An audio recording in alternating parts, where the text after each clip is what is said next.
Welcome to the Randy Report. I'm Randy Slavacek, your host. I'm also the writer and editor of therandyreport.com, where you can find me following the daily news cycle in terms of politics, pop culture, and entertainment of interest to the LGBT community. I'm excited to welcome to the show as my guest today, Gerald McCullouch. You'll recognize him from his 10 seasons as Bobby Dawson on the popular TV show CSI, as well as his appearances on TV in the series Bones, NCIS, and House, plus his critically praised portrayal of Roger in the Bear City movie franchise. Thanks to the global and diverse fan bases of CSI and the Bear City movies, he was honored as one of the 100 most compelling people by Out magazine. He's also been featured in the New York Daily News, the LA Daily News, the New York Post, Us Weekly, and The Advocate. Plus, he's been a contributing writer for theadvocate.com. Today we'll be talking about Gerald's movie Daddy, for which he served not only as the lead actor, but makes his debut as a feature film director. His journey with Daddy goes all the way back to originating the role of Colin in the New York City world premiere stage production of the play, off-Broadway. He recreated his acclaimed performance on the West Coast as well as served as executive producer. And those productions led to the movie Daddy. Daddy the movie was featured at several film festivals all around the world, including the World Film Festival in Montreal, Out on Film in Atlanta, the California Independent Film Festival, the Oslo Fusion International Film Festival, the Cleveland International Film Festival, and many, many more. In addition to winning awards along the film festival journey, the critics were very kind. Progressive Pulse described it as wonderful and beautiful performances, an impressive directorial debut. Zone Culture said nothing short of miraculous. Credit must be given to the talent of the Via McCulloch team for making one of the most touching, heartwarming, and believable friendships in the history of gay movies. Queertiques said it was excellent, very engaging, and a neat little gem. CIFF said it was funny, erotic, and heart-tugging. Daddy explores what a hot, beautiful mess friendship and loyalty are, and how to age gracefully while kicking and screaming. The Film Reel said it's hard to say that the film is anything but wonderful, outstanding, very powerful, and filled with emotion. A fantastic film. I was very fortunate to get to see the West Coast premiere of the play and then get to see the movie now, and I have to say it's a terrific transfer. Congratulations to the entire creative team. One of the powerful components of this film is the use of music. Musician Corey Tutt contributed several songs to the soundtrack of the film. I want to play a little bit of his song, Everything. And then we'll talk to Gerald McCullouch about the making of Daddy the Movie.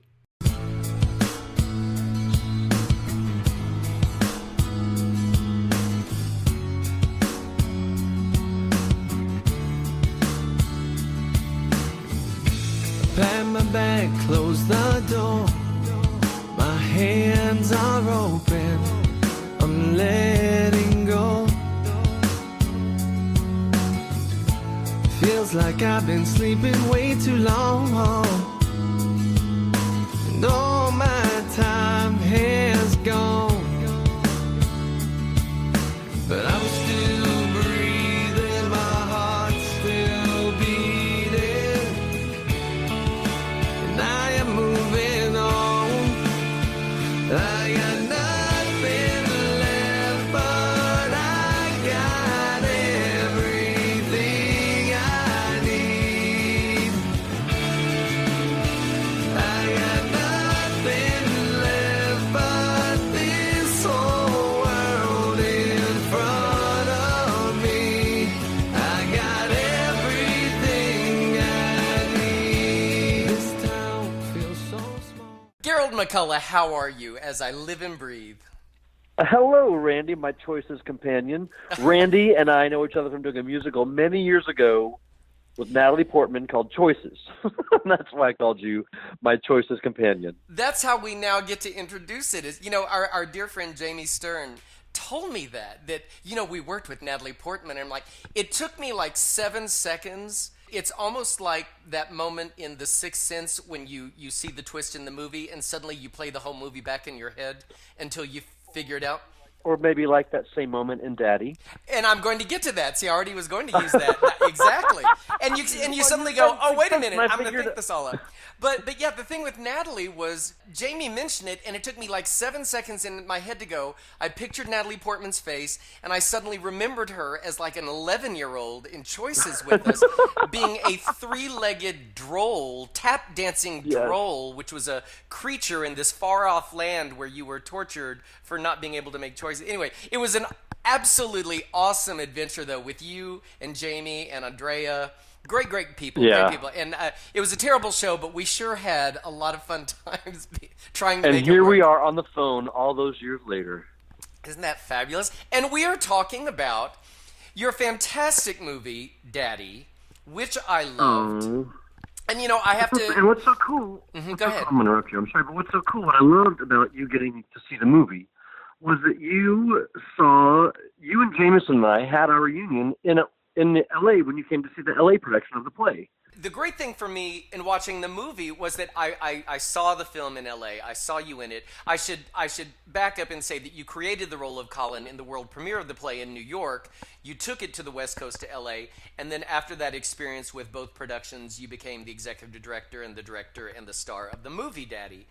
And I loved the play from the get-go. It was, you were excellent with it. Everybody was terrific. And then there is this twist that we shall not speak of, because if anyone hasn't seen the movie yet, and why haven't you, it's awesome that it is a Sixth Sense kind of a moment where when this thing is revealed, everybody in the audience suddenly starts thinking back, oh, let's think about them now as a different thing, or maybe. Yeah, you know, I gotta say, that's been the coolest thing. You know, so much of the world of making an independent movie is that, you know, everyone thinks the drama and the stressful part is getting the movie made, which it certainly is. But then once the movie is made, you know, it's the movie kind of finds its voice and finds its audience through the worldwide film festival circuit. We premiered the Montreal World Film Festival, is one of the very snazzy A-list film festivals around the world, and we premiered there last August 30th. August. Yeah, look at you doing your homework. And I have been traveling around the world with it ever since, pretty much. And back to kind of what you were saying, the coolest thing is, yes, it does have an unexpected chain of events and a turn. And what's been so great is I find so much of the movie, so much of the first act and the first maybe half of the movie, a really fun, romantic-ish romp comedy. You know, there's a lot of good, and sitting around in theaters and worldwide as I travel, hearing and seeing audiences just react to a story, you know, and hearing the laughter and then when it makes that turn, just feeling that palpable change in the audience has been so rewarding. It's been really cool how these, you know, this huge roar of laughter really changes. And it's, as a filmmaker, it's been such a great experience to experience that, you know, from small cities throughout America to big cities to, you know, over in Europe and Oslo and Well, I was going to say, let's run down some of these, because when you say around the world, you aren't kidding. You went from the Montreal World Film Festival to the California Independent Film Festival in San Francisco to Oslo. You went to directly. When it premiered in Montreal, and it was, you know, it was kind of wild because the film seemed to have gotten much more response from a lot of the larger, more prestigious, non-gay specific film festivals than it did the gay film festivals. So it was really rewarding that it was kind of a crossover film. But because it didn't play a lot of the gay film festivals, it wasn't the typical journey of a filmmaker. You know, I've been doing some films, you know, for a while now that are, I guess, categorized as gay films. And, you know, just like I'm doing Bear City 3 now, you know, and there's certain festivals you travel to often, and that's great. I love it. But the joy about Daddy is that I got to travel to so many places and film festivals that I hadn't been to before because they weren't kind of the run-of-the-mill LGBT festival. So we premiered in Montreal, and from there I flew directly to San Francisco. We got to screen at the Castro, which was amazing, but we screened part of the California Independent Film Festival, which is not an LGBT specific festival.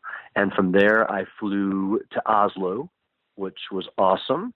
I've been to Oslo 3 times now with 3 different films, and it's always great to go back there. I love that city. I love that festival.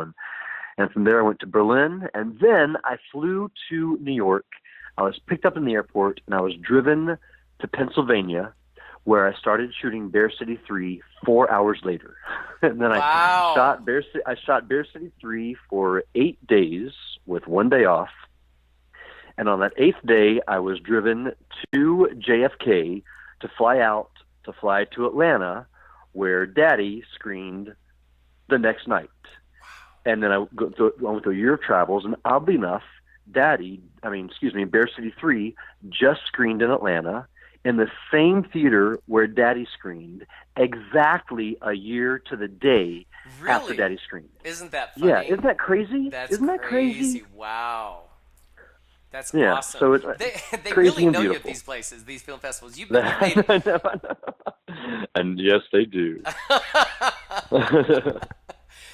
I also noticed that you went to the Kino International Film Festival in Berlin. The idea of you in Berlin sounds dangerous to me. I'm just going to say it out loud. What was great, and back to our history, the last time I was in Berlin, and just like this weird Daddy in Bear City 3, the last time I was in Berlin was many years ago.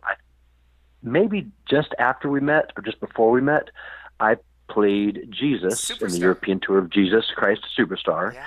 And the theater where Daddy screened in Berlin was, I want to say across the street, but it was across the street and down the way from the theater where I played Jesus X amount of years earlier. It was crazy. It was just crazy. So yeah, luckily, my film agents, sales agents, had they screened my rough cut at Berlinale the year that we premiered in Montreal. So we started selling rather quickly, I guess. We started selling really before we even started playing film festivals, which was a good thing and a bad thing because it also limited the amount of festivals we would play because the film had already sold. But that Kino screening in Germany was actually part of our German release. So it wasn't really a festival. We sold to Germany, we sold to the UK, to France, the Netherlands. We just sold to Australia, we sold to Taiwan. So a lot of those territories, maybe in your homework, you saw a lot of screenings that I didn't go to because they were part of the theatrical release. And we also sold in the US and in Canada. So it's just like I said, the film festivals keep you going for a while. Then once you get distribution, then those premieres. There's a whole nother wave of premieres and also interviews and press. Yeah. And as I said, so as I began my Daddy journey of traveling the movie with Daddy, my movie, I had just filmed Bear City 3. And the Daddy screenings pretty much wrapped up in June in Greece. Daddy screened in Athens, and then I stayed in Greece for about a month and a half, kind of wrapping up my travels, and that was amazing. And then right when I got back, I started travels with Bear City 3. I flew to LA for the LA premiere, and oddly enough, as I said, we just premiered here in Atlanta. And tomorrow I fly to Seattle for the Seattle screening of Bear City 3, and then I go to Montreal. And I think there was a point to that story, and I lost it. Well, I want to ask, so you literally cycled right through the making of Daddy into the film festival section of Daddy, into the premieres of Daddy, then you head into Bear City 3. How far away is it that the public will, unless we attend a film festival, how far away is it that it'll be that we get to see Bear City 3?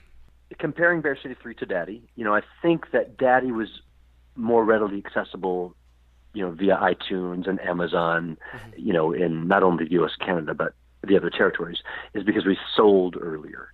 I'm not sure when or if Bear City 3 will sell. So independent films usually play the festival circuit for about a year. Right. And after that year, they either they self-distribute through their DVDs like Bear City 2 has done, and through their websites, or that's when they, in one of those big festivals, they'll get bought and then they'll be released later on.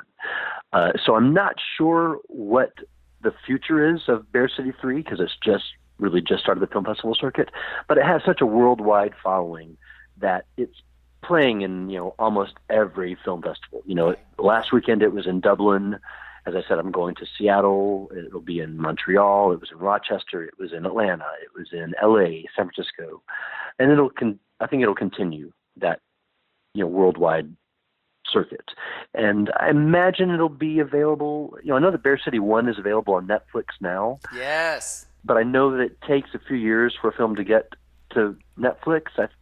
I think that Daddy is first playing Logo, and then we're going to Netflix. But I'm not sure how long it'll take for Bear City 3 to be available to a wider audience.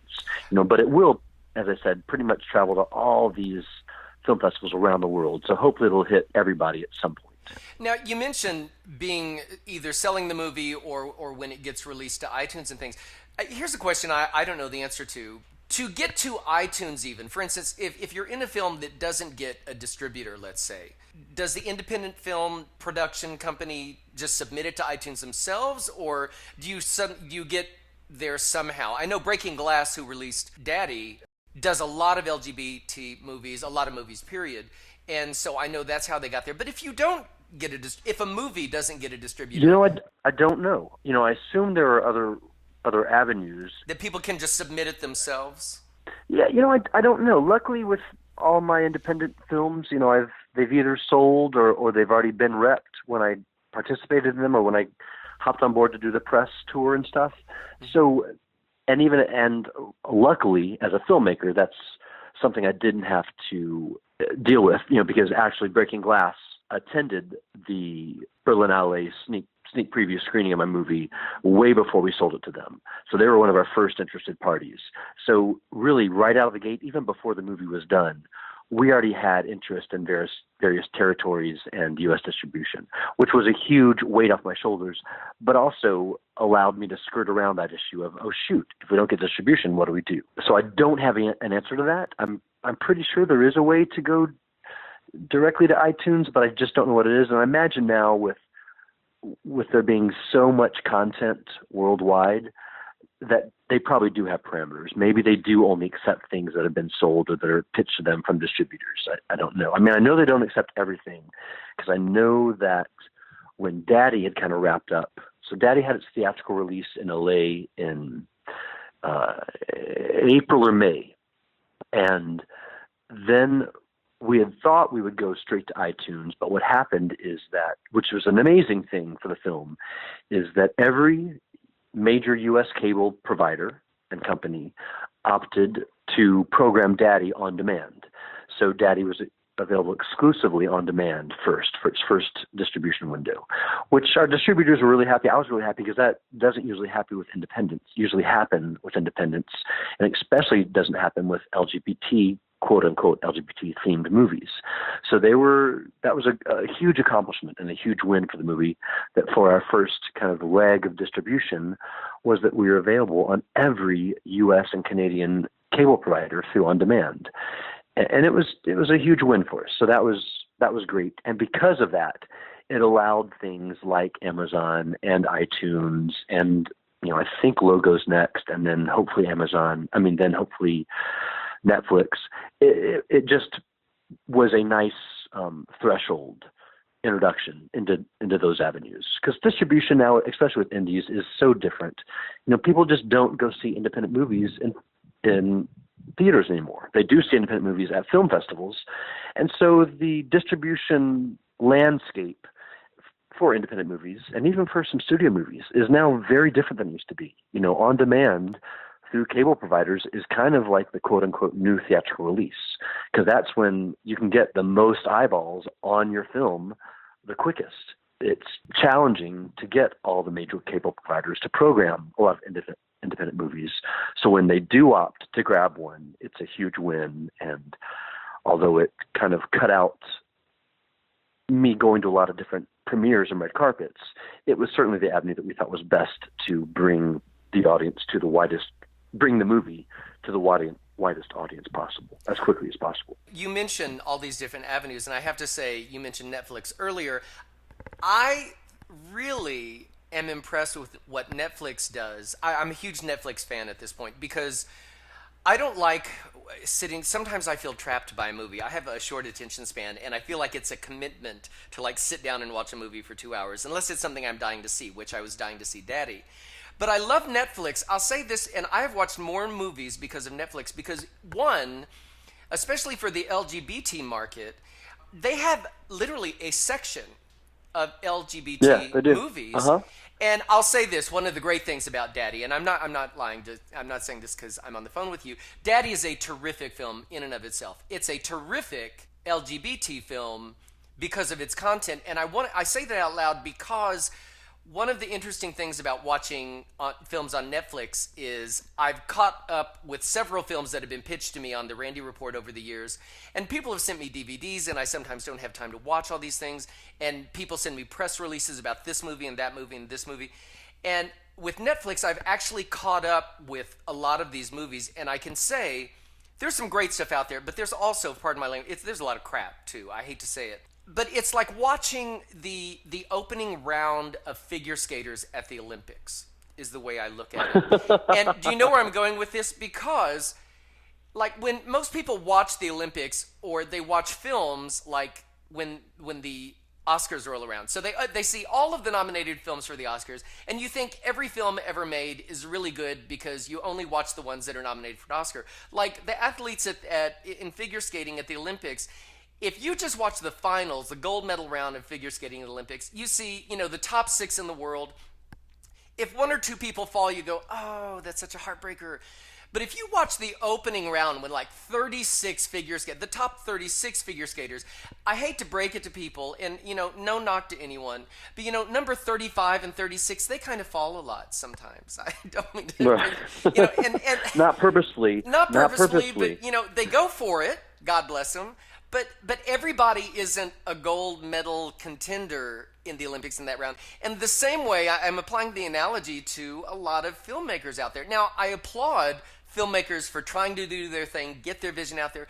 But when you start watching some of these things, there's, especially with LGBT films, because it's a lot of emerging filmmakers, a lot of, it's all indie stuff pretty much. Right. There's not a lot of it isn't so great, but a lot of it is. Daddy's one of the great ones, and it really stands out when you have a perspective of a lot of LGBT films. And so I have to tell you, I appreciate you saying that. You got awesome reviews for Daddy, and we know that. I've mentioned them before in introducing this interview. They were well deserved. This is a well done movie. Now, this isn't your directorial debut, though, is it? Or is it? It's my feature film directorial debut. I've directed shorts before. That's it. And I've executive produced movies. So I call myself more of a filmmaker than a director. Yeah, and so Daddy was the first feature film that I directed. With my 10 years on CSI and with the various TV shows I've done and all the independent movies I've been doing for the last decade, I consider myself more of a filmmaker than just a director. But yeah, Daddy was my first feature film that I directed. But, so much of that was me bringing in what I learned, through CSI, through film school, through co-executive producing Bear City 2, through doing the other movies I've done. So although, yes, it's my feature film directorial debut, I've certainly had, more experiences kind of creating film and creating, bringing stories from the page onto a filmed perspective. And, the experience shows. It really does. One of the things that I described it when I reviewed the film for the Randy Report was I just feel like it's very tight. I felt like there wasn't a lot of extraneous. I never felt like there wasn't a lot of extra stuff that we didn't need. You were telling the story without embellishing, without kind of languishing in a moment longer than it should have. And, one of the things that's interesting, though, as I say that, I should mention, I love that the film is out and we can see it, but you can also get the DVD, and people need to get the DVD because you get extras. And one of the interesting things when you get these DVDs and you delve in the extras, there are a lot of extras on the DVD because we have your director commentary with the movie, which is always fascinating to hear the director talk about, when we did this shot and blah, blah, blah. Sometimes you're laughing, you're giggling, you make fun of yourself. But you also have, there's an interview with Dan Villa, who is the playwright and wrote the screenplay for the movie. There's interviews with Corey Tutt, who tells the story behind the music in the movie and talks about his songs. The soundtrack, Hangman. yeah, the soundtrack. And then there's also a feature with Rob Goki about the score. The score, yeah. We've got a few cut scenes, and we have a few. Yeah, I love the DVD extras. For me, before I made my first film, which was a short, I had gone to AFI for some, night classes, and at the time, I think that was before CSI. I think I was on Melrose Place during this time. I'm not sure, but it's kind of when I started realizing, like, I want to be more than just an actor. I want whether it's producing or directing, I want to have some artistic control over how the stories are getting told. So one way that I really, before I started making my first short film, which was called The Moment After, I really put myself through film school by listening to director's commentaries on DVDs and watching the extras. It's such a great way to hear, your favorite directors talk about a movie. And, especially I would have my earphones in, and it's like they're sitting next to you, walking you through the movie and why they made it that way. Oh, that's interesting. That's a great approach. I love that. And it was because it was had such a huge impact on me. I can still list the directors that I listened to, independent and non. I will forever remember what I learned from a lot of these directors, and it was like they were sitting with me. So for me to get the opportunity to do a director's commentary with Daddy, a movie that had been in my life for so long, from the New York stage production, the LA stage production, to the film, pre-production, production, post, all that stuff. I really wanted to create or to record like a really strong commentary. And I wanted to provide some extras that really made the package a very good package, because I learned so much from DVD extras and from hearing commentaries that I really wanted to have responsibility for that and have respect for whomever did get a DVD and choose to watch the extras and choose to listen to the director's commentary, because I wanted it to be something of content for them that wasn't just in the movie, but that provided, insight into things that maybe they wouldn't think about. And so therefore, for me, music is a huge, as you and I are both musical people, music is a huge aspect of the storytelling to me. So I wanted, it was very important that I had my composer who did the score, which is kind of all the music you hear under a scene and in between scenes. And then another aspect of the music of my film, and in this way I kind of call it a film with music, is that I wanted there to be one musical voice to the movie. And I wanted that musical voice to be male, and I wanted the songs to kind of mirror the protagonist's journey. So luckily I found an amazing musician out of New York City who I've known for years named Corey Tutt, and he allowed me to access his whole music library. So I got to pull songs from his 6 different CDs and pull the parts of the songs that I thought matched this part of the movie, or maybe when Colin's driving in his car here, maybe he's listening to this song, and that kind of mirrors where Colin is in his life at this point of the movie. And so I felt like it was a wonderful playground for me musically to play with, and to bring kind of a musical voice to Daddy that was really important to me. And so therefore I did want that stuff in the DVDs. You do get a sense of consistency. For instance, with Corey Tutt's music, there is that through line that it is the same voice, and there is that same artistry, an artist bringing that music through the whole thing. I also love that in the story behind the music with Corey, we do get a little cameo of you singing with him, which is fun. That happened so spontaneously. So as we were, I was in Corey's studio, and I was like, hey, I want to do a DVD extra about the soundtrack and about you as a musician and our history and why I picked the songs I picked, et cetera, et cetera. And actually the first song of Corey's, when it kind of clicked for me, like, I know what I want to do. I want there to be one musical. I kind of told Corey that I wanted him to be the Amy Mann. Yes. Because in Magnolia, Amy Mann does most all the music, and I've always loved that aspect of that film, and I love that film. And so I had also met with a few female artists and pitched them this idea. But then when I pitched Corey the idea, and he was like, oh, we can access my whole library. And I was like, I like that, and I like the fact that you're a male musician. And I really thought that would mirror Colin, the protagonist, and Daddy, who I play. I thought that would be very smart to give it one consistent male voice. And so the first song that Corey kind of pitched to me, which is, there's a song that you hear in the movie when things kind of all go bad, and you hear, I don't want to give it away, but the song that you hear in the middle of the movie was going to be a different song. And that was the first song that Corey played. I was like, yeah, that's it. And that was kind of the seed that began the whole thing. And oddly enough, that song that started the whole ball rolling got taken out, and that's when Hangman got put in, which Hangman is such a great song. Yeah. Isn't that a great song? Oh, yeah. It fits the movie so well, and I love Everything. I love the song at the end of the movie called Everything. I think that, which was not written for the movie, but it sounds like it was written exactly for the movie. It just, it fits it so well. I think all of Corey's music does. And I think the aspects of the songs that we bring in, when we bring them in, kind of makes the film unique in a way that is maybe unexpected.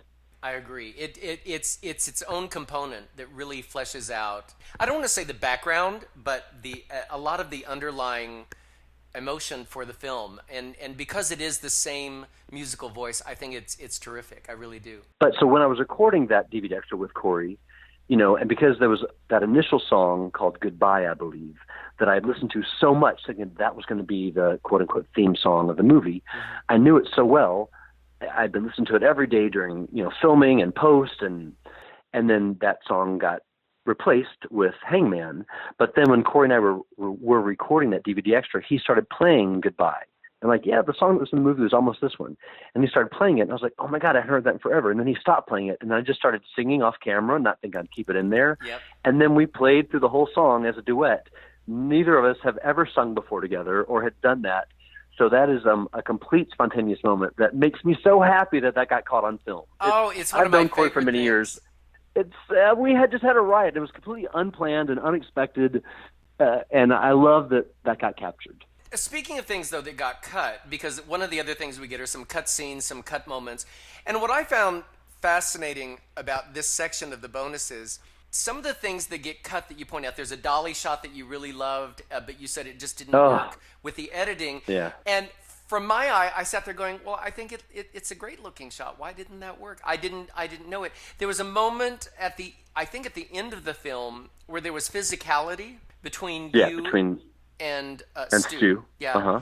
And it was just a moment, and you took that out because you said it just didn't feel right the physicality didn't feel right. That I think you lean on his shoulder. Yeah, well, and that's what we did in the play.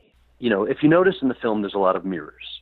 Mm-hmm. And I talk about this in my DVD, in my director's commentary. And I feel like the two, that Stu and Colin, the two friends that the movie's kind of centered around, I feel like they're mirrors to each other. And I also feel like Colin, who's very self-involved, is kind of living in a mirrored reality as opposed to his real reality. So I wanted a lot of mirrors throughout the movie. And I also did that by blocking similar scenes, whether they're in the beginning of the movie and the end of the movie.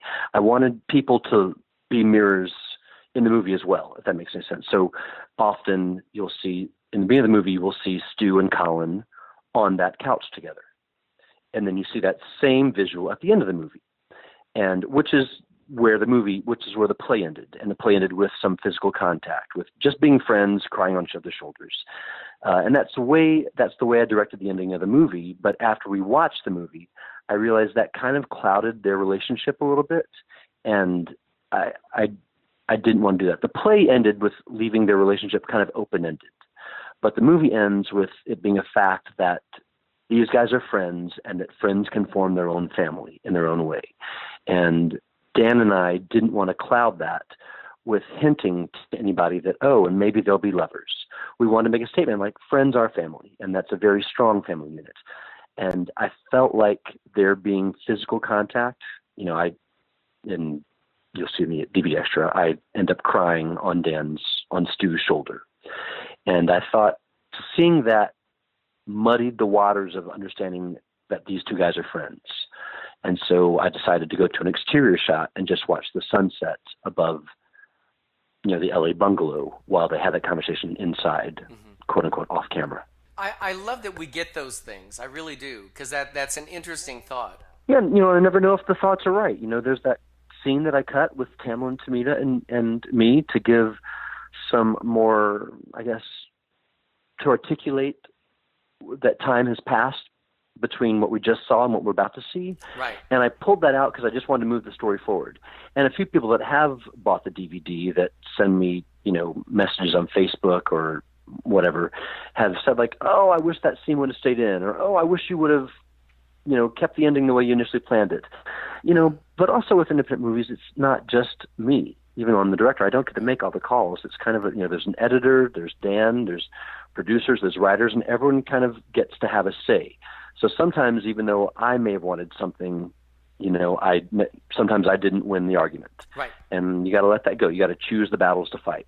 And in the end, I feel like the film that is now available, the film as it stands now, is what I want it to be. And luckily, with the asset of DVD extras, I get to include the things that maybe I missed in the film. Mm-hmm. Or that the arguments I didn't win, I get to say, and by the way, this is what, the initial intention was, although, it didn't happen. Especially for people who like film a lot. Just like you went back and listened to director commentaries on DVDs of films that you admired. I think people who are fans of film, who see a film that they like, to go back and understand why you did something or why you didn't do something, or why you had something and decided to take it out. I think that's all it's fun for the audience to go, oh, I can see that, or, oh, I liked it that way. Or, you almost get the feeling as the viewer in your mind that you're voting on it yourself. Like you had to say, like, oh, well, I would have left that in. I think that's really sweet. Or, oh, no, he was right. Yeah, I can see that. Yeah. Yeah, I like you saying that. Yeah, and I agree. And it just becomes more, I think, our culture now with social media, everyone wants to have a way of feeling involved. And I feel like sometimes strong DVD extras open up that opportunity for people. Mm-hmm. Not all DVD extras are great. I've certainly watched many great movies that have bad DVD extras. I'm like, well, that was a waste of time. Right. But the ones that are rich in content, that are rich in separate content than what you see in the movie, I find it really rewarding. And it is like you get to participate in the movie making. You get to kind of go along with the journey. And that was important to me when we got the opportunity to make a DVD and to make DVD extras. I wanted it to be like, okay, I now have the opportunity to do what inspired me throughout so many movies. Let me try to do that for someone else.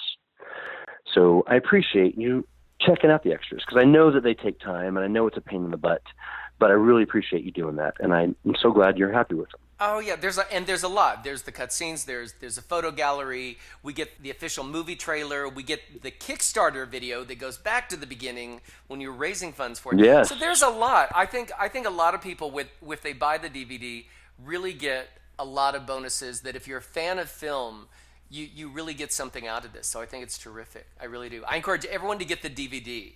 It's more fun. Well, I like you encouraging that. I like that a lot. And it's available on Amazon.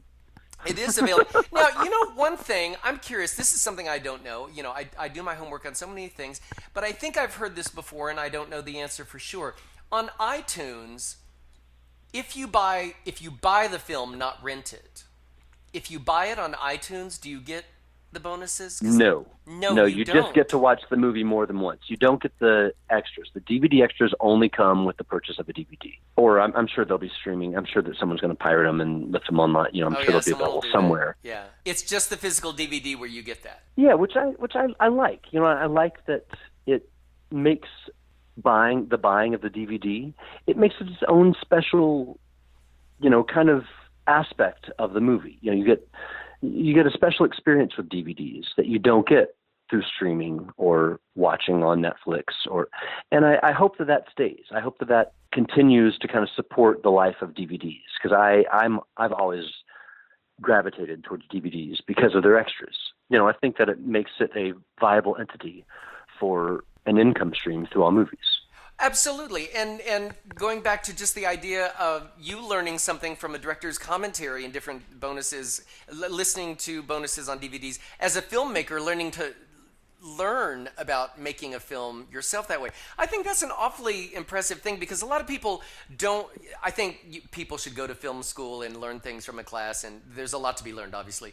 But I think practical experience, listening to people who are actually doing it, using those commentaries as a classroom in and of themselves, is awfully interesting to me. I love the idea, just listening to you talk about the mirrors throughout the film, mirroring the beginning with the end. When you start to hear those things as an artist, as a creative person, you go back and you go, well, isn't he smart? Look at that. I'm going to use that. I'm going to mirror something. I'm going to put mirrors in a play now.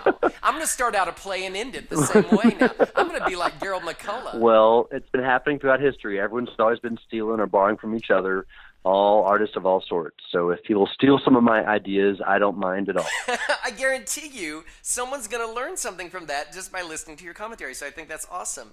Now, real quick, I'm not going to take up more of your time, but I know I want to point the fans. Where is the best place to get information on Daddy the Movie right now?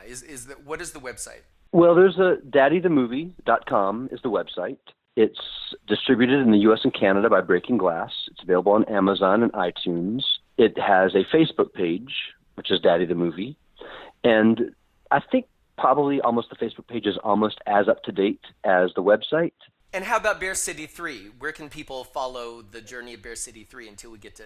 Again, Bear City has a huge following, and it's got Facebook pages and websites, all around Bear City. There's Bear City, there's Bear City 2, and I think Bear City 3 is info on that is available through both of those websites and through both of those Facebook pages. Because I want to make sure if it's at a film festival near me, I want to go. Yeah, and I know that Vegas does have a festival coming up. I don't know if Bear City 3 is playing there, but if it is, and especially if I'm flying there, you and I are going to watch it together. Yes, we are. That's right. But then, my website is gerald.biz, and I've got a Facebook page, Gerald McCullouch, and I spread the news of anything I'm in. So, and I have another movie coming up called The Dark Right, where I play Eden Brolin's dad. That's a horror movie coming out. So that'll be out, I think, in a few months. So I'll be mentioning that too. And, I blab a lot on the book faces. So that's probably a good place to go. It sure is. Awesome. Well, thank you so much, Gerald, for chatting. Thank you for sharing. I love all of this. I am so impressed with the journey that Daddy the Movie took, because I did get to see the play, which I loved. And so congratulations on all this. Your support is so awesome. I love that we've known each other for all these years, and that our careers keep bringing us back together again. I think it's great. I love that you saw the play in LA. I love that was our reunion with Jameson. I love that you loved the movie. I'm very thankful that you got the DVD and you watched all the extras and that you wanted to talk about them. It's a real privilege, and I thank you from the bottom of my heart for your unending support. You've always been so good to me, and the fact that we're friends, it's just been a really great journey. So thank you. Well, I say this often, like interviewing you is like Christmas to me, because you are the best interview. You bring all of this information. You are not shy. You laugh at everything. No, I mean it. Like interviewing you is Christmas. Like I was counting down the minutes today, getting ready to dial. I'm like pouring myself a glass of wine. I'm like, yay, it's going to be Gerald time. Oh, I didn't wait. That's unfair. You had a glass of wine during this? I did not have a glass of wine during this. Oh, yes, absolutely. Well, listen, congratulations. And we have to catch up on the next project too. But I'll be following you, so I'll know when it happens. You're awesome. You're awesome, pal. Listen, congratulations. And I'll see you soon, I hope. Sounds great. I look forward to that. Bye, pal. Okay, bye. And that brings me to the end of this episode of The Randy Report. Remember, you can find more information about Daddy the Movie at daddythemovie.com. And you can follow Gerald McCullough at Gerald, that's with a hard G, gerald.biz. Thanks again for listening, and remember, you can find me online every single day at therandyreport.com, where I follow the daily news cycle in regards to pop culture, politics, and entertainment of interest to the LGBT community. Thanks a lot for listening, and here's a little bit more of Corey Tutt's song, Everything. Have a great week, everyone. I got